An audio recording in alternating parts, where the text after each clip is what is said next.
Okay.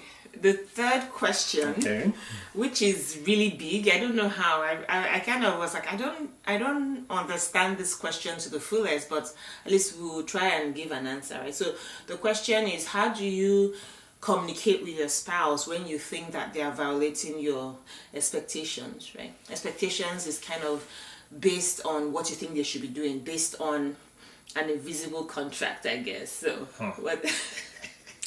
That's all I would say. Those that know the cultural context of I know. you can listen. So they are the person's expectations, right? Mm-hmm. So right off there, I mean, I think this one's a hard one to chew, right? Because it's their expectations. So the onus lies on them to try and clarify what this expectation is. You know. I mean, at least kudos to you know that I have an expectation, because that's another thing. Because some people don't even know that this subconscious expectation that you want, but it's on that one is on you to try and say, okay, this is my expectation. You know, it's a little harsh, right? But hey, I mean, I was reading something. They were talking about modes of communication. Like some people are askers, some people are guessers, right? Where the guessers are kind of thinking, you know, I'm expecting this. This is how we've always done. We don't come out and say directly. And then the askers, you know, are like, this is what I need, honey. Like, are you able to, you know, do it or not do it? So guessers sound more diplomatic. So innuendos and what have you. But then many times guessers don't get their needs met though. I guess that's why they're guessers, right?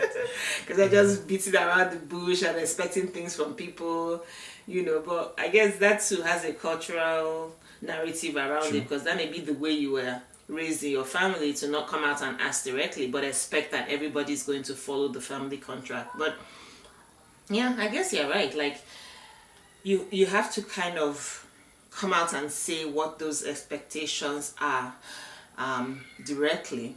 And I have to say, for us, I know when I started doing this, because again, you can see it's not like we're have it all figured out. Have it all figured out, because when we talk about boundaries, because you know we both read the book and we're now working on it. But so when I started to clarify my expectations, it's funny because I had a voice in my head saying, should you be telling a grown man what you expect of them? Like, you know, it's kind of weird, because you're thinking, saying that this is what I expect is something maybe you might tell to a child, right? That idea.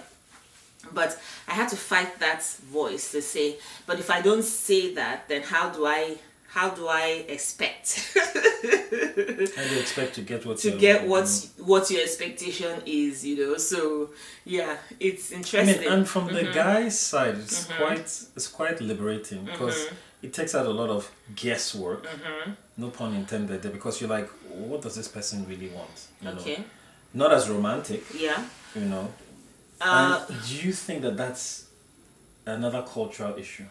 Where what you're expecting from TV and society, that once you just get married, I know I expected that. I expected that. Well, play on the word of expectation. But once you get married, the person just know you know. And so when the person, they'll fit into certain roles. That role thing is one that, I mean, this we cannot even tackle it now in terms of what societal roles, you know, are and what is expected, right? Like we had said for question 2, who do you expect to pack the children's things, right? Culturally, they'll say. And so some of these things we're having, people are probably thinking, oh God, these people are so like academic here, but we're saying the way that we've walked through this thing. So as an example now, this communication one and being clear on what your expectation is. I remember, you know, when we first got married, anyone who knows Stein knows he's a really funny guy. Like, humor was, I think that was what set him, you know, above the pack, so to speak, right? So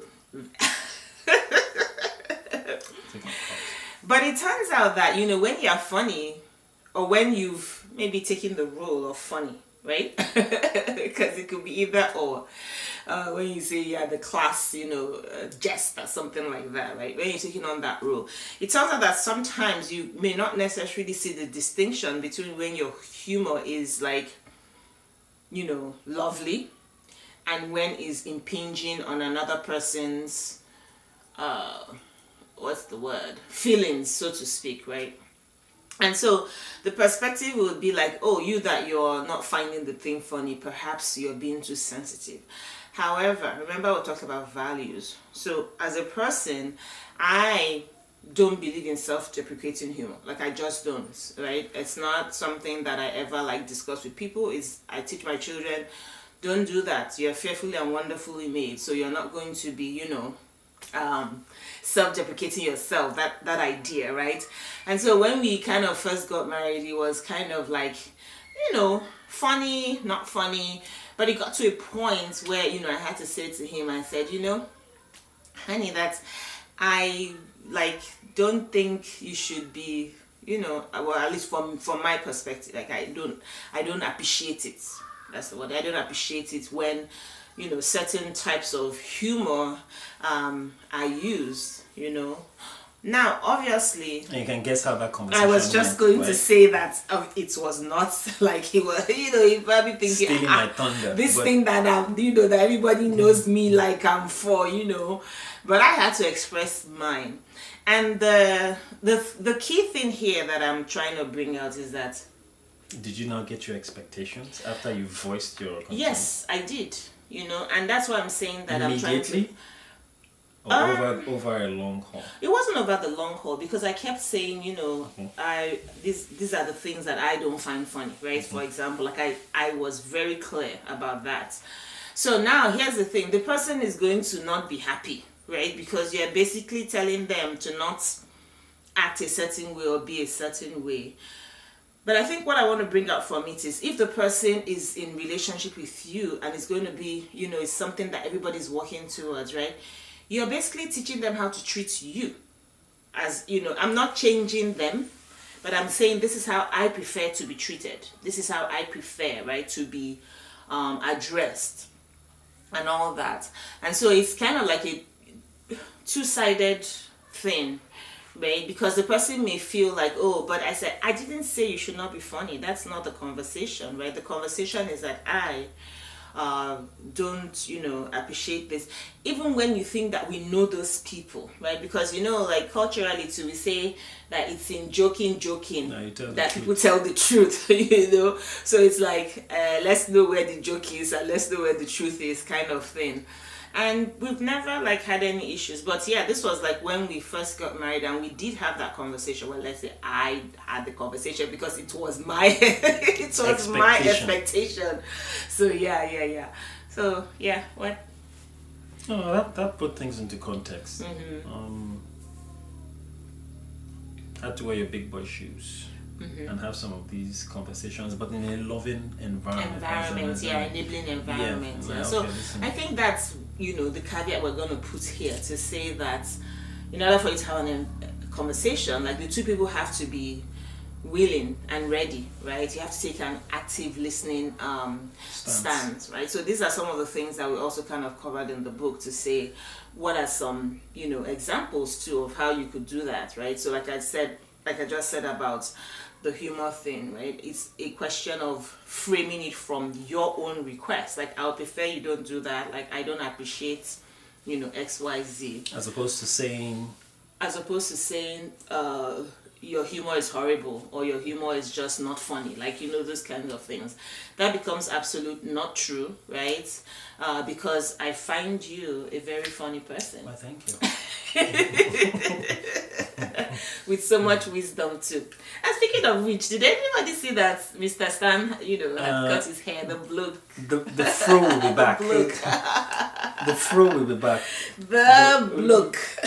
So send in, more questions. We're going to tackle them.